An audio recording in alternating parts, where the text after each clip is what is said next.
হালাল ভাবে ধনী হতে চাইলে সকাল বিকাল একটি দোয়া 7 বার পড়ুন। এটা নবীজি সাল্লাল্লাহু আলাইহি ওয়াসাল্লাম নিজে শিক্ষা দিয়েছেন। আবু দাউদ শরীফের 1555 নম্বর হাদিস। আবু সাইদ খুদরি রাদিয়াল্লাহু তাআলা থেকে চমৎকার হাদিসটা এসেছে, যাদের হালাল ভাবে ধনী হওয়ার ইচ্ছা আছে এবং সম্পদশালী হতে চান, ঋণ থেকে মুক্তি পেতে চান, তারা এই আমলটা অবশ্যই করবেন।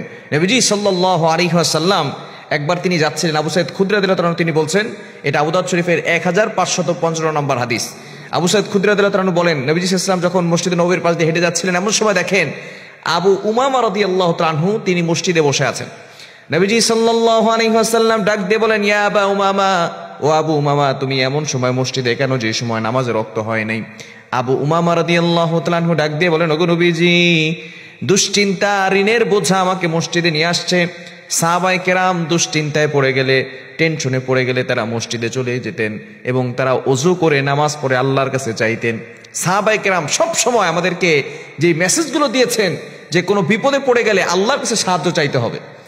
আল্লাহ তাআলা নিজে বলে দিয়েছেন 2 নম্বর পারা 2 নম্বর পৃষ্ঠার 10-11 নম্বর লাইনগুলোতে, সূরা বাকারার 152 নম্বর আয়াতে আল্লাহ তাআলা জানিয়ে দিয়েছেন, ইয়া আইয়ুহাল্লাযীনা আমানুস্তাঈনু বিস-সাবরি ওয়াস-সালাহ।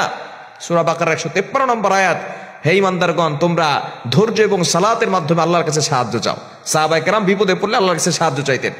আবু উমর রাদিয়াল্লাহু তাআলা আনহু মসজিদে চলে গেছেন। নবী সাল্লাল্লাহু আলাইহি ওয়াসাল্লাম বলতেছেন, ও আবু উমামা, ইয়া আবা উমামা, হে আবু উমামা, তুমি এখানে বসে আছো নামাজ রক্ত ছাড়া?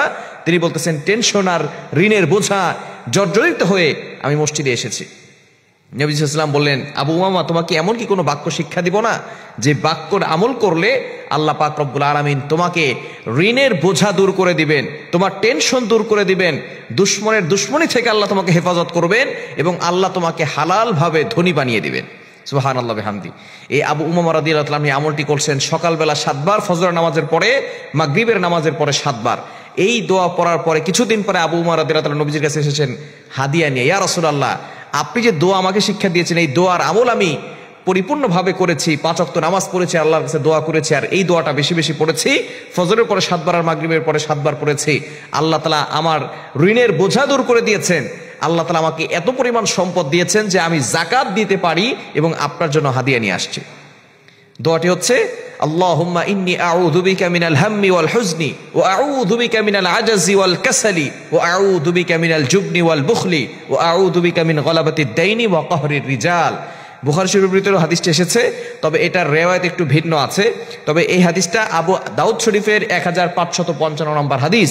নবীজি সাল্লাল্লাহু আলাইহি ওয়াসাল্লাম চমৎকার এই দোয়াটা শিক্ষা দিয়েছেন। এই দোয়াটা ফজরের পরে 7 বার পড়বেন, মাগরিবের পরে 7 বার পড়বেন। আল্লাহ তাআলা গায়বী সাহায্য আপনাকে দান করবেন, ঋণের বোঝা দূর করবেন, টেনশন মুক্তির ব্যবস্থা করে দিবেন।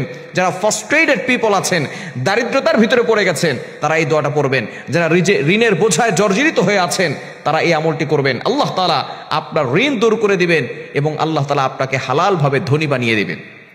দোয়াটি আবারও বলছি, আল্লাহুম্মা ইন্নী আউযু বিকা মিনাল হাম্মি ওয়াল হুজনি ওয়া আউযু বিকা মিনাল আজাজি ওয়াল কাসালি ওয়া আউযু বিকা মিনাল জুবনি ওয়াল বুখলি ওয়া আউযু বিকা মিন গলাবাতিদ দাইনি ওয়া কাহরির রিজাল।